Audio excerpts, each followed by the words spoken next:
আর এই ওষুধ দুটো দেখুন, দুটো করে খাবেন, খাবার পর যান। আসুন। হ্যাঁ, কি হয়েছে আপনার? জ্বর হয়েছে দেখি। কদিন ধরে? 7-8 দিন ধরে জ্বর। ও ঠিক আছে, আমি কয়েকটা ওষুধ লিখে দিচ্ছি। আচ্ছা, ওষুধগুলো আনানোর ব্যবস্থা করতে হবে। আমাদের কাছে বেসিক কিছু ওষুধ থাকে, এমার্জেন্সি পারপাস। আর আমরা তো বুঝতে পারি না কোন রোগের জন্য কোন ওষুধটা দিতে হবে। প্রপার ডায়াগনোসিস হওয়াটা প্রয়োজন। এটা এমনি জ্বর নাকি অন্য কিছু সেটা এমনি কি করে বুঝবো বলুন তো চোখের দেখায়? আমাকে যদি বুঝতে হয় এটা কি জ্বর, তাহলে তো ব্লাড টেস্ট করাতে হবে। ব্লাড টেস্ট করার পরে আমি বুঝতে পারবো এটা কি জ্বর। তাহলে ব্লাড টেস্ট করানোর অ্যারেঞ্জমেন্ট করুন। তোমার কি মনে হয় আমরা তোমার মতো সুখের স্বর্গে থাকি? আমাদের এসব কোনো সিভিল রাইটস আছে? যখন তখন ডাক্তারের কাছে গেলাম, যখন তখন ব্লাড টেস্ট করালাম, না ক্ষমতা আছে আমাদের? থাকলে তো একটা রাত, বুঝতে পারছো না? শুনুন, আপনারা যদি নিজেরাই এই জীবনটা বেছে নেন তাহলে কারোর কিছু করার নেই, কারণ এই জীবনে আপনাকে থাকতে কেউ বাধ্য করেনি। হ্যাঁ, বাধ্য করেছে। তোমার মতো সুবিধাবাদী মানুষরা বাধ্য করেছে। বাহ, আমাকে দিয়ে কাজও করিয়ে নিচ্ছেন আর আমাকে সুবিধাবাদী গালাগালটাও দিচ্ছেন। কাজটা তো বাধ্য হয়ে করছো, এখানে ধরে এনেছি বলে করছো। যদি তোমার কাছে এমনি এমনি হেল্প চাইতাম, হেল্প করতে? সিভিল লাইফের মানুষেরা আসলে মনে করে যে আপনাদের মতো স্বার্থপর আর কেউ নেই। মানে মানুষের প্রাণ তো আপনারা দিতে পারেন না, উল্টে নিতে পারেন। আপনারা যে শুধু স্বার্থপর তাও নয়, আপনারা হলেন খুবই হিংস্র, ক্ষতিকারক, সমাজের জন্য খুবই ক্ষতিকর। আপনারা বড্ড বাড়াবাড়ি করছো না? কার সামনে দাঁড়িয়ে কথা বলছো বোধহয় ভুলে যাচ্ছ। আমরা তোমাকে অনেকটা সম্মান দেখিয়েছি, যে সম্মানটা তোমার হাজবেন্ড তোমাকে দেখায়নি।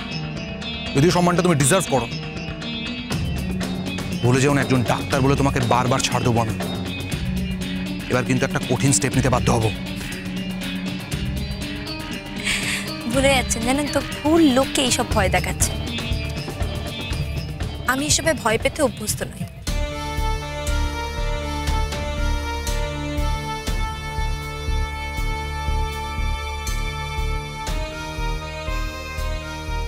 কানাইয়া, অনেকক্ষণ ধরে ও তোমার মুখের উপর বড় বড় কথা বলে যাচ্ছে। তুমি যদি বলো তাহলে একটা গুলি তোর মাথার খুলি উড়িয়ে দিতে পারি।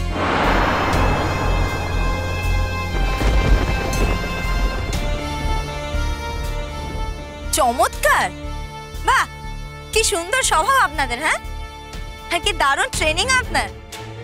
যেই মানুষগুলোকে সকাল থেকে এখানে দাঁড়িয়ে এতক্ষণ ধরে দেখলাম, চিকিৎসা করলাম, প্রেসক্রিপশন দিলাম, সেই মানুষগুলো নাকি আমাকে বলছে মেরে আমার খুলি উড়িয়ে দেবে। বাহ, এখানকার লাইনটা আমার তৈরি করা। যদি আমার অবাধ্য হও তাহলে কেউ তোমার স্পেয়ার করবে না, কিছু করার নেই। আর কি স্পেয়ার হতে চায়? আমি কি বলেছি আমি স্পেয়ার হতে চাই? ওই কি করবো? কারণ আমার তো যে জীবনটা নষ্ট করে সেটা তো করেই দিয়েছে। মুখেই বলছেন যে আমাকে নাকি এখান থেকে কোনোদিনও বেরোতে দেবেন না। আমাকে তার মানে ভদ্রভাবে এখান থেকে আপনারা বেরোতে দেবেন না। আর যদি নিজের জোরে বেরোতে চাই তাহলেই বেরোতে পারবো, আদারওয়াইজ পারবো না।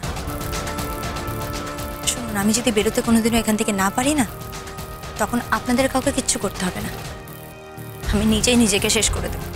বক বক বক বক করছো অনেকক্ষণ ধরে, রোগীরা অপেক্ষা করছে, কাজগুলো সারো, যাও। আপনার কথা নাকি? আপনি আমায় অর্ডার দেবেন, তারপর আমি কাজ করব। হ্যাঁ, তাই তো করছো। আমি অর্ডার করছি, তুমি কাজ করছো, যাও করো। ওকে ফাইন, আমি তাহলে হাত তুলে রাখলাম। এই আমি একটাও কাজ করছি না, একটাও কাজ করব না। আমি এমন কোনো পেশেন্ট দেখতে পারবো না যাদের মধ্যে এতটুকু গ্র্যাটিটিউড নেই, এতটুকু সভ্যতা নেই, আমি তাদের দেখবো না। প্যাস। যখন ডাক্তারি পড়তে গিয়েছিলে, ডাক্তার হিসেবে একটা ওথ নিয়েছিলে, মনে আছে? সেটা আপনাদের মতো লোকের জন্য প্রযোজ্য নয়। हाँ जी, आप चिंता मत कीजिए, आप एकदम चिंता मत कीजिए, निश्चिंत रहिए। मैं देख रहा हूं ना, मैं पूरे मैटर को ठीक से देख रहा हूं, आप निश्चिंत रहिए। নিজু, আমাকে দাও ফোন। হ্যালো, বলছি যে আমরা কি সাথে যাবো? মানে আমাদের কি যাওয়ার দরকার আছে সঙ্গে? আমরা যেতে পারি কিন্তু। अरे आप लोग वहां जाके क्या करेंगे? भीड़ थोड़ी बढ़ाना है वहां पे। रेस्क्यू करने में और आप लोग रहने से प्रॉब्लम आएगी, बाधा हो जाएगा। मुझे पता नहीं वो रोने से जंगल की बात क्यों कर रहा था। हाँ, लेकिन एक कारण हो सकता है। हम लोगों ने कुछ दिन पहले एक ऑपरेशन किया था जंगल में, जहां कृष्णमय बोल के एक आदमी को हमने गोली मारी थी और उसकी बॉडी गायब हो गई थी। हो सकता है वो आदमी मरा नहीं था और बाद में आज समझिए वो बदला लेने के लिए रोने की वाइफ को किडनैप कर लिया है। लेकिन ये बात ठीक ठाक से रौनक ही बोल सकता है। देखिए अभी मैं कुछ नहीं बोल रहा हूं, और आप लोगों को ये बात बतानी भी नहीं थी, डिस्क्लोज करना ही नहीं था, फिर भी मैं क्यों डिस्क्लोज कर दिया मुझे पता नहीं। देखिए आप लोगों के साथ एक अलग रिलेशन है, एक संबंध है, आप लोग घबराइए मत, निश्चिंत रहिए। आज की रात आप लोग कहीं मत जाइएगा। जैसे ही कोई खबर होगी मैं आप लोगों को तुरंत बताऊंगा, ठीक है? मैंने काफी मात्रा में फोर्स भेज दी है, वो बहुत इफिशिएंट है, बहुत एक्टिव है, वो हर काम को ठीक से करेंगे। मैं मॉनिटरिंग कर भी रहा हूं, मैं सब कुछ देख रहा हूं। आपको घबराने की बात रही, आप निश्चिंत रहिए। हाँ तो मैं फोन रखूं अभी? হ্যাঁ স্যার, স্যার বলছিলাম যে আমরা কিন্তু খুব আশা করে থাকবো। আপনার দেখি কি আমার আশা কি কিছু কম মনে হয়? না না একেবারেই না, আমরা জানি সেটা, তবু আসলে আমাদের প্রত্যেকটা মুহূর্ত যে কিভাবে কাটছে কি বলবো আপনাকে। আচ্ছা চিন্তা করবেন না, আমি দেখছি কত তাড়াতাড়ি ইমনকে রেস্কিউ করা যায়। ঠিক আছে, এখন ফোনটা রাখছি। Okay sir, okay sir, thank you. ওকে।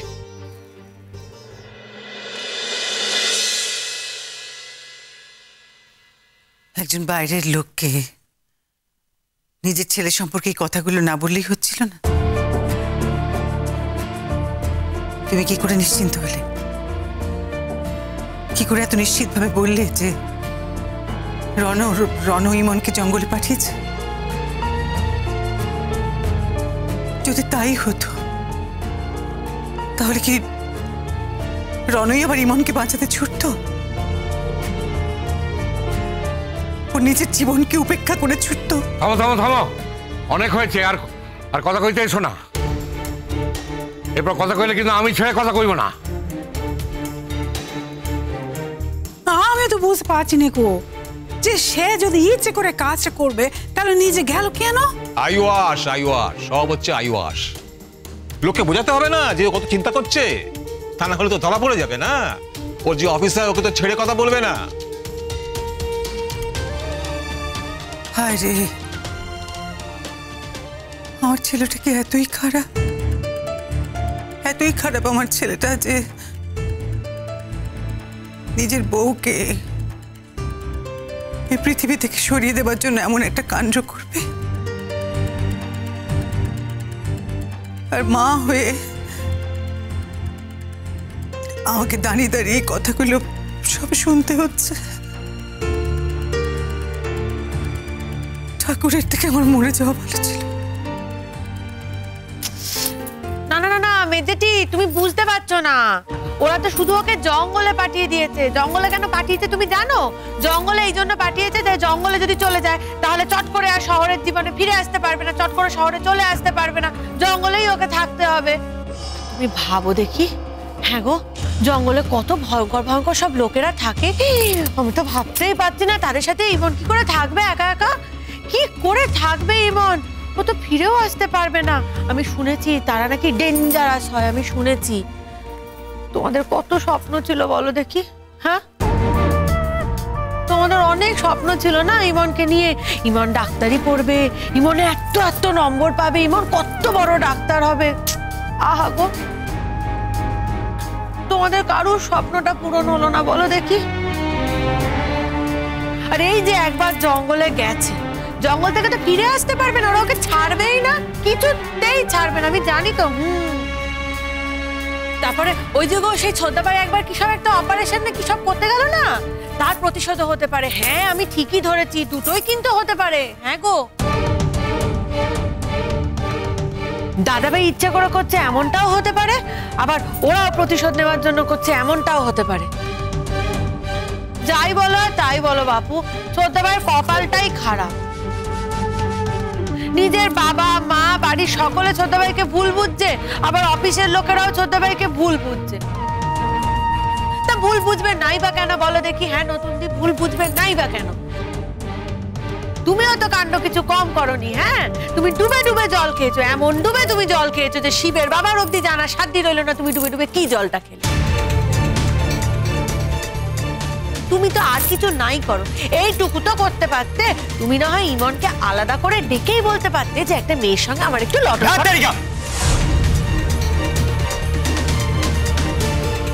থেকে পকড় পকড় করেই যাচ্ছে। স্প্রিংটা পুতুল তুমি। একটা স্প্রিংটা চালিয়ে দিয়েছে, বকে চলেছে। একটা সেন্সিবল কথাবার্তা বলতো, তখন থেকে আবল তাবল বকে চলেছে। আমি মোটেও আবল তাবল হ্যাঁ, বকেছে আবল তাবল। মোটেও বকিনি। তোমরা সবাই মিলে ছোটদাভাইকে দোষারোপ করছো, আমি ছোটদাভাইকে দোষ দিলাম? আমি বরং উল্টে এটাই বললাম, ছোটদাভাই হয়তো ইমনের ওপর প্রতিশোধ নেওয়ার জন্যই বড়। মিঠু থামো না, হয়েছে তো, তোমায় এত কথা বলতে কে বলেছে? থামো। আবার তাই সবাই কথা বলবে, কোনো দোষ নাই, আমি কথা বললেই দোষ। কুসুম দোলা কুসুম